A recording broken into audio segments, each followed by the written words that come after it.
Recently, I suddenly got an overwhelming urge to replay The Legend of Zelda Majora's Mask.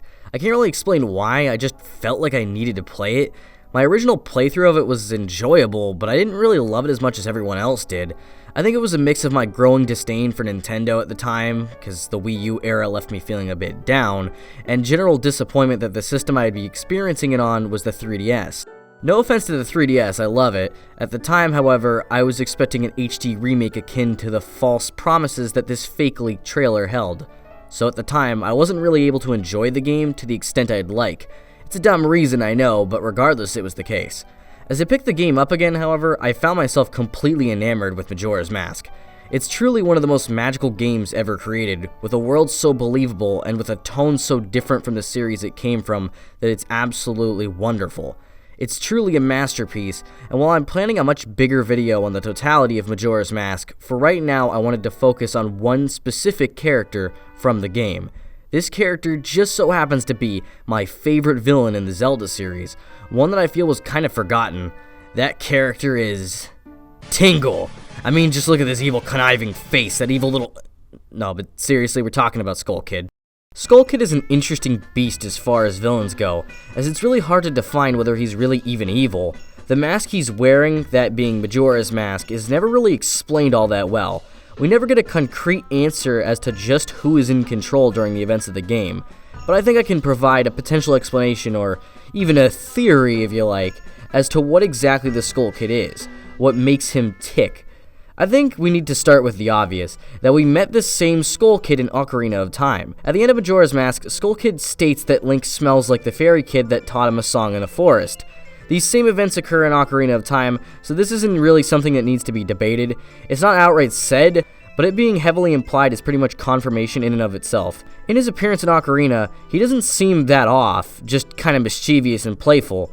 As in real life, however, it's not always easy to see a person's inner demons right away. A lot of people seem to be under the impression that Skull Kid wasn't evil, and that it wasn't him doing all the awful stuff in Majora's Mask, instead blaming it on the mask itself. While I can understand the sentiment, and I don't really think he's evil, that does not mean his actions were not his own doing. Let me explain. From Anju's grandmother, we hear about Skull Kid's past. He used to be friends with the four giants, but when they had to leave him, he took it way differently, assuming his friends had deserted him, that they no longer cared about him. Considering that evidence suggests that Skull Kids either have massive lifespans or are potentially immortal, this means that for quite a long time he was left with these thoughts of desertion.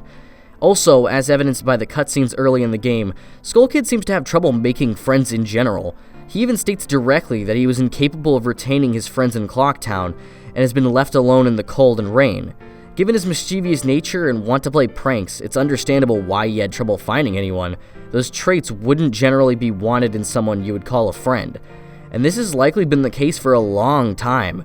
For most of his existence, he's likely been all alone. In his eyes, his friends thus far have either completely ditched him or fell out with him fairly quickly. This kind of existence is bound to brew a special kind of hatred for the world, because in his eyes, everyone is cold and cruel, preferring to leave him alone. We can even get this sentiment from the residents of Termina themselves. The Bomber Society seems to imply that allowing him to join was a terrible idea, and other people like Kome and Kotake imply negative feelings in the way they speak about him. It's clear that anyone who came into contact with him eventually got tired of his presence and left him. All those years of aggression built and built, until finally reaching a breaking point. He didn't acquire Majora's Mask by fair means. Instead, he ambushed the Happy Mask salesman, knocked him out, and stole the mask. At this point, not only is he shown to be emotionally unstable, but he's also shown his willingness to be violent. Once he gets the mask, he terrorizes Termina, placing curses on several of the area's major landmarks, straight up attacking individuals, misleading others to eventually cause their deaths, and on top of it all decides to make the freaking moon crash down on Termina, which will kill everyone there. Why this is so messed up, however, is that he doesn't merely kill people. Instead, he decides to torture them for the last 3 days of their life. He leaves Great Bay in a state of turmoil, with dangerous waters that are choking out the civilization. The Gorons are left in a frozen wasteland with nothing to eat, making sure that they die cold and hungry. The residents of the swamp are treated to wonderful poisoned water, and I think you get the picture. He doesn't merely want everyone to die. No, he wants them to suffer, slowly and painfully, before finally meeting their demise. Even the moon is a case of psychological torture, As the moon grows ever closer, the people of Termina slowly begin to realize the truth of the situation. Skull Kid doesn't want to rule Termina, he doesn't want power or money, he wants to make the denizens of Termina suffer just like he had to. I know what you're thinking though, it was the mask that did all that. Well, to that I say, no it wasn't. We see Majora talking at the end of the game. He straight up tosses Skull Kid away like a piece of garbage once he's no longer useful, and tone-wise it's very clear that Majora is not Skull Kid. Their mannerisms and speech patterns are vastly different.